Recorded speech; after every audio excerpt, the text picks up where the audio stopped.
Halo, Assalamualaikum warahmatullahi wabarakatuh.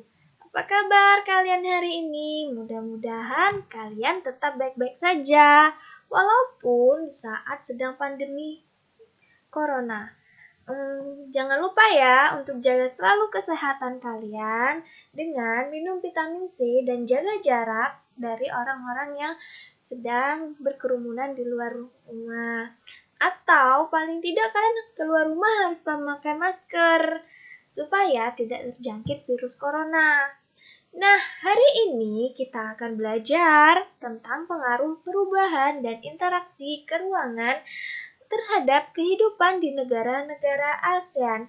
Perkenalkan terlebih dahulu, nama saya adalah Fatma Dwi Oktaria dari Program Studi Pendidikan Sejarah Universitas PGRI Palembang, mata pelajaran IPS.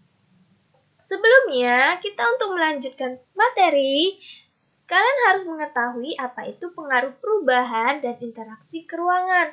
Pengaruh perubahannya itu adalah pengaruh dari suatu perubahan bentuk, sifat, atau segala macam dari jangka pendek sampai ke jangka panjang. Pengaruhnya bisa berakibat dampak negatif maupun dampak positif. Dampak positifnya kita bisa merasakan kemajuan perkembangan zaman. Dan dampak negatifnya dari perkembangan zaman tersebut bisa kita rasakan adanya era globalisasi saat ini menghancurkan remaja-remaja pada saat ini dikarenakan teknologi yang semakin berkembang. Dan sedangkan arti dari interaksi keruangan adalah interaksi keruangan itu interaksi dari satu individu ke satu individu yang lainnya, individu dengan kelompok, kelompok dengan kelompok dalam suatu ruang atau dalam suatu ruang daerah, ruang lingkup daerah, bisa jadi di dalam kelas, di dalam suatu pendidikan, di dalam suatu perusahaan antara direktur dengan karyawannya atau sebaliknya. Seperti itu adalah arti dari interaksi keruangan. Jadi hari ini kita akan mempelajarinya tentang terhadap kehidupan di negara-negara ASEAN. Bagaimana kehidupan di negara-negara ASEAN dari pengaruh perubahan dan interaksi keruangannya. Cekidot, kita akan belajar. Nah, ini ada dua.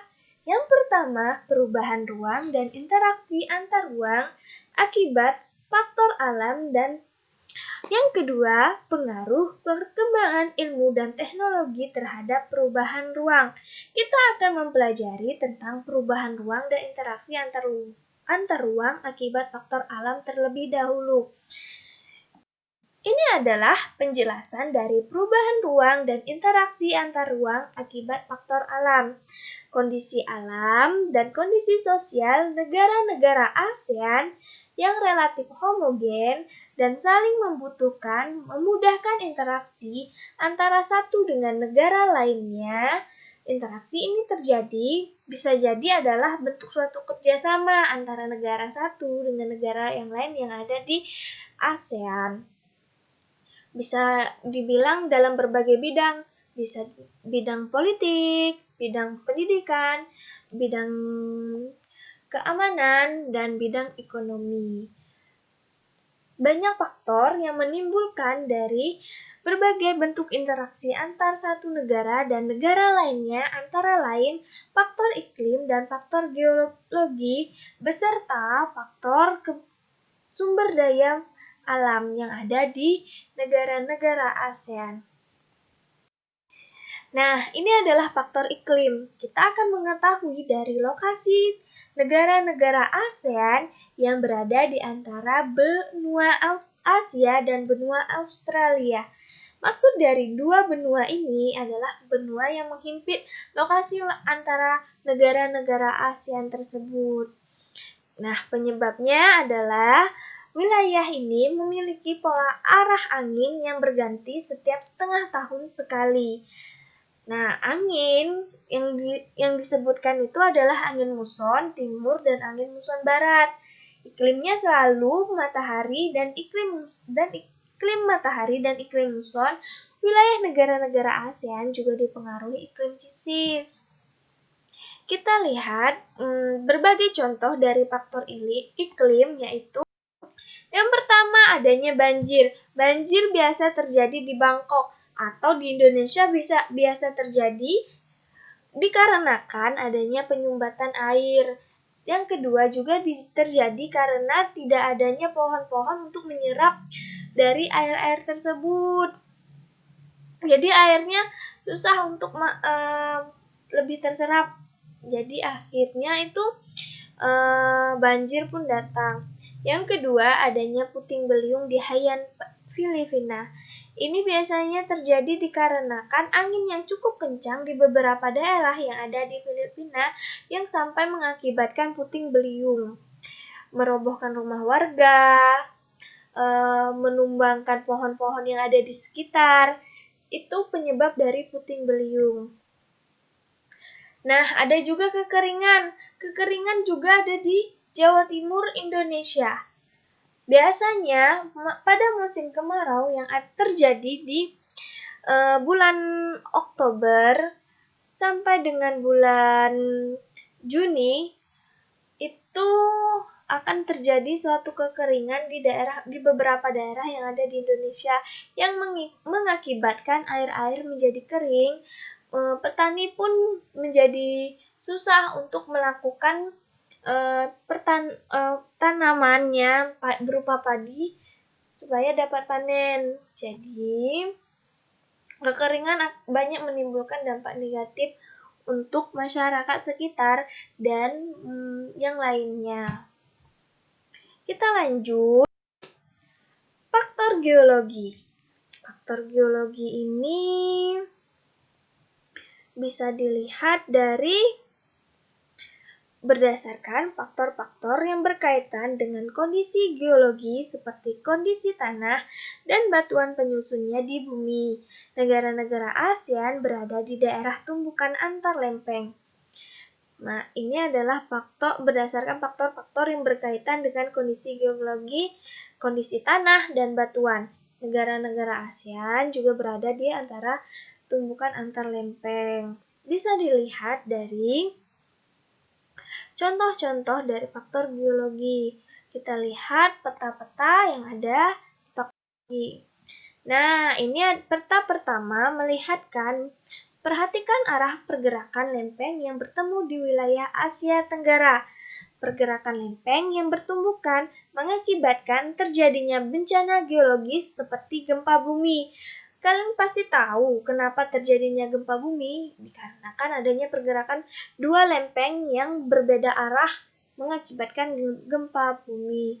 Apabila terjadi di laut atau mempengaruhi pergerakan gelombang laut, maka gempa bumi akan menimbulkan bencana tsunami yang cukup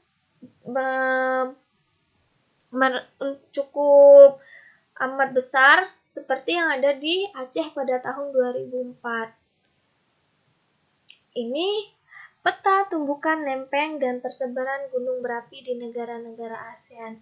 Yang paling banyak adanya gunung berapi yaitu adalah Indonesia sendiri. Banyak sekali gunung berapi yang tersebar di Indonesia, mulai dari kawasan Sumatera, Jawa, Sulawesi, Bali, Lombok, dan arah timur lainnya yang mengakibatkan terjadinya bisa terjadi gempa bumi dari gunung berapi tersebut. Nah, yang ketiga ada faktor ketersediaan sumber daya alam. Pernahkah kalian mengamati daerah tempat tinggalmu? Pertanyaan ini mungkin sering ditanyakan oleh teman-teman lain yang ada di sekitarmu atau yang ada berbeda di daerahmu. Apakah ada sesuatu yang dimiliki oleh daerah tempat tinggalmu yang tidak terdapat di daerah lain? Sumber daya alam, hayati, dan non-hayati lainnya dapat dijumpai di negara-negara ASEAN seperti hutan, laut, barang tambang,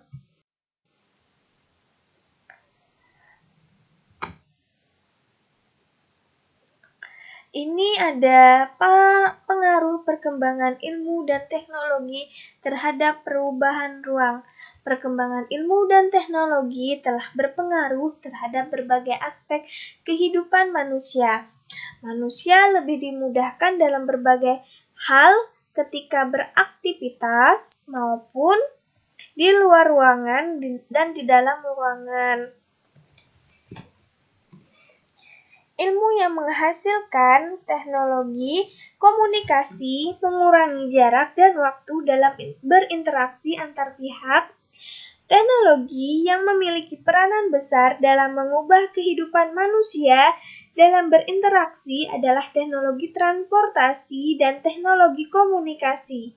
Teknologi transformasi biasanya dimanfaatkan untuk memindahkan barang dan manusia dari satu tempat ke satu tempat yang lainnya. Teknologi komunikasi juga dimanfaatkan untuk bertukar informasi. Teknologi produksi digunakan untuk memproduksi sandang, pangan, dan papan. Segala macam jenis teknologi bermanfaat karena memudahkan pekerjaan manusia. Itu merupakan dampak positif dari teknologi. Bisa dibilang seperti itu ya. Kita lanjut untuk ke contoh dari alat transportasi tradisional dan modern. Tradisional bisa kalian lihat di layar berupa gerobak sapi yang digunakan oleh para orang-orang yang ada di pedesaan untuk mengangkut barang atau mengangkut orang-orang dari satu tempat ke tempat yang lainnya. Nah, sedangkan kereta cepat yang disebut LRT atau MRT digunakan di daerah-daerah perkotaan untuk mengangkut orang, barang, dan berbagai macam lainnya dari satu tempat ke satu tempat lainnya. Ini adalah satu contoh bahwa Indonesia memiliki banyak sekali perubahan dari tradisional ke modern. Hal itu membuat Indonesia semakin maju dikarenakan mengadopsi dari negara-negara lain. MRT juga biasa disebut sebagai kereta cepat atau kereta yang membawa dengan cepat. Nah, teknologi transportasi saat ini berbagai macam bentuknya. Bisa kalian lihat, dijumpai baik di darat, di laut, maupun di udara. Ilmu dan pengetahuan semakin luas telah memungkinkan perkembangan berbagai macam alat transportasi yang nyaman, cepat, dengan tingkat keamanan yang tinggi. Kereta cepat monorel, pesawat terbang, dan speedboat terus mengalami perbaikan demi kenyamanan penumpangnya. Namun demikian, alat transportasi tradisional yang belum menggunakan mesin masih dapat dijumpai dan bertahan sampai saat ini di negara-negara ASEAN seperti pedati, delman, dan becak yang ada di daerah Yogyakarta, Indonesia.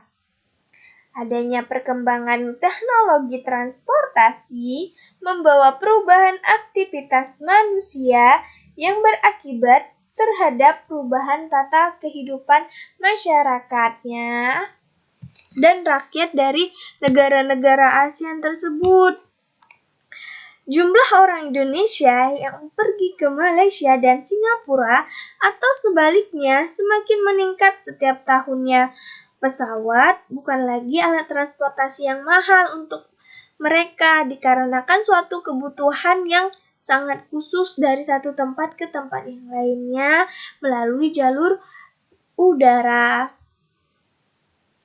Setiap orang dapat menikmati layanan karena harganya yang terjangkau, cepat, dan nyaman. Kapal laut selain digunakan sebagai sarana transportasi, juga saat ini digunakan sebagai sarana wisata seperti di Singapura menggunakan kapal pesiar untuk wisata tempat dari satu tempat lain ke tempat lainnya. Transportasi darat juga semakin banyak memberikan alternatif perjalanan seperti bus yang dari jarak yang sangat jauh bisa ditempuh dengan jalur darat menggunakan bus, mobil, ataupun motor. Perkembangan sarana transportasi membutuhkan ruang sebagai sarana ataupun prasarana. Semakin banyak alat transportasi di darat, laut, ataupun udara, sarana dan prasarana penunjang seperti perluasan jalan, terminal, bandara, dermaga pelabuhan juga semakin mendesak pembangunannya. Pembangunan sarana dan prasarana dari transportasi tersebut akan mengubah wilayah atau kondisinya di suatu negara. Misalkan, lahan-lahan produktif seperti hutan atau sawah bisa jadi diubah untuk membangun jaringan jalan. Di beberapa negara ASEAN, rekayasa jaringan lalu lintas transportasi darat sudah sangat canggih. Singapura dan Thailand juga telah mengembangkan jaringan transportasi darat bawah tanah. Bisa dilihat dari kereta api mereka. Kereta api cepat. Mereka membuat kereta api di bawah tanah. Perubahan penggunaan lahan juga mengakibatkan sebagai sarana transportasi terjadi di sekitar bandara. Lahan yang sebelumnya digunakan sebagai permukiman atau persawahan dikonversi demi perluasan area bandara. Contohnya pembangunan bandara Suvarnabhumi di Thailand yang menggantikan bandara Don Muang, bandara Luang, Prabang di Laos, bandara Ninou, Aquino di Filipina, dan bandara-bandara lainnya di negara-negara ASEAN. Kita lanjut ke teknologi komunikasi. Teknologi komunikasi merupakan cara manusia saling berhubungan atau berinteraksi dari satu tempat ke tempat lainnya, mau dari telepon, ataupun email, ataupun surat. Ilmu pengetahuan telah berjasa mengubah perkembangan teknologi komunikasi menjadi semakin canggih. Teknologi komunikasi memungkinkan informasi dapat menyebar luas dalam waktu singkat. Biasanya bahasa yang digunakan dari sang ibu kepada anaknya dinamakan bahasa ibu. Bahasa ibu dapat berupa bahasa Indonesia, bahasa Melayu, bahasa Inggris, atau bahasa lainnya.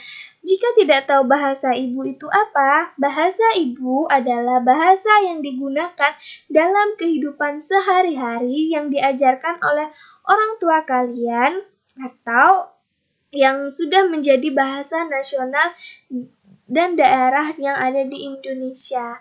Seperti itu adalah bahasa ibu. Ilmu pengetahuan telah mengubah perkembangan komunikasi menjadi semakin canggih. Teknologi komunikasi memungkinkan informasi dapat menyebar luas dalam waktu yang singkat.